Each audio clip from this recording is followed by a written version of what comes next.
So we'll continue with the character analysis of the romance The Scarlet Letter, and today we will be discussing the character of Arthur Dimmesdale.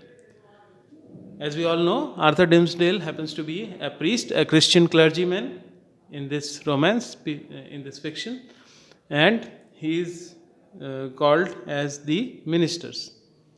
He is a minister and he delivers sermons in the church. But though he has taken a vow of celibacy in the Protestant Christian traditions, but still he could not control his emotions, his passions, and got near to the heroine of this romance, Hester Prynne, and subsequently involved in a relationship with her and fathered a child through Hester Prynne, and the name of the child is Pearl. So we will start. Arthur Dimmesdale, the divine or religious minister and an Oxford University scholar, is the most ambiguous character to understand in the Scarlet Letter. We always remember him as a pale, weak young man, trembling easily and holding his hand over his heart. So his physical gestures are analyzed. He was pale, he was bodily weak, infirm to an extent, trembling easily, and holding his hand over his heart whenever he spoke. We wonder, as he does, why the Puritans have not found out his secret sooner. The Puritan society considered him as pious and wholly religious. They could not find traces of sin in his behavior. He lacks energy and will. He is the pastor, that is, the Christian minister, priest, or clergyman, and Hester his spiritual ward. Yet he commits adultery with her. He is also sermonized to by Hester in the forest.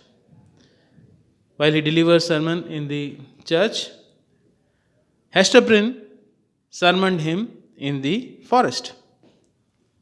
Yet Hester has more courage and initiative than he has. He wants to confess his guilt, but the words never come out of his mouth.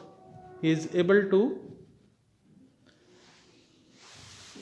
consider himself as a sinner, but he could not could not speak about that sin before public. When they do, people deliberately misunderstand him. This is why there are conflicting views about the hour of his death and his confession.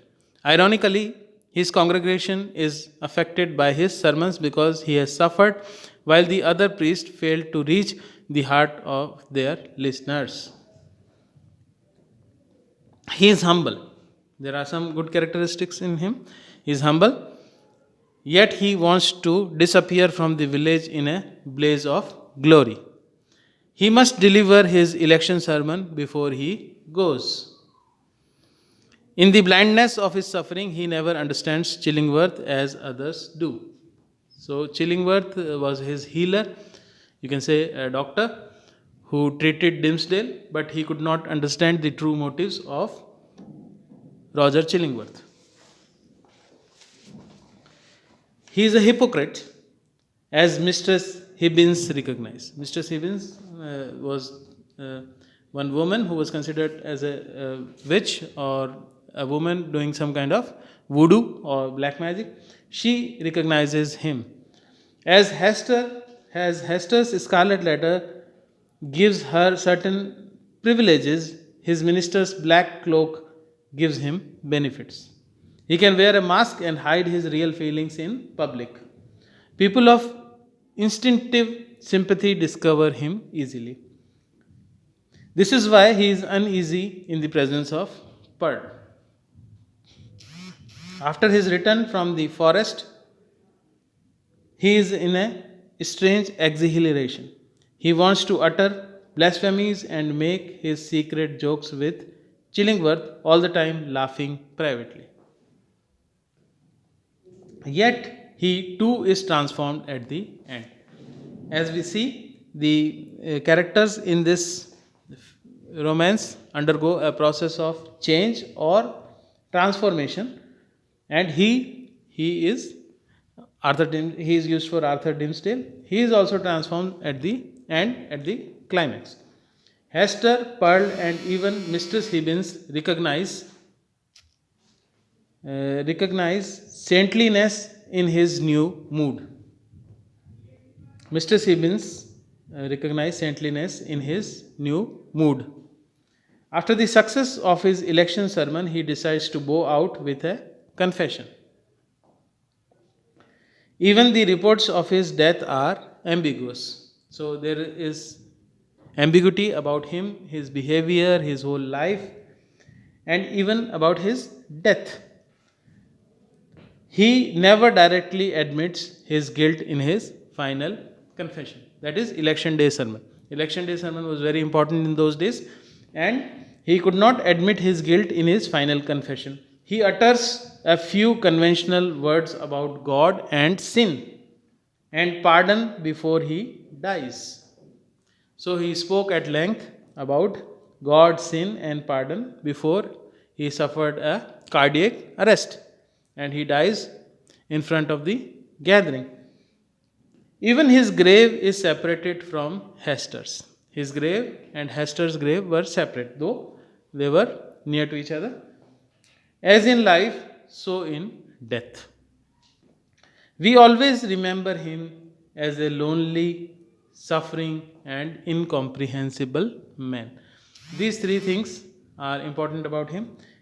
He is lonely, he is suffering throughout the romance, throughout the story, and nobody could understand him properly. He was incomprehensible, but he was widely admired and respected, and he delivered fiery sermons that always attracted his audiences, including Hester, and she was attracted towards Dimmesdale because he spoke so well in front of the parishioners when he was delivering sermons in the church. So he was an eloquent speaker. So we will finish off for today and we will continue discussing the characters of the Scarlet Letter in our forthcoming videos. Thanks for watching.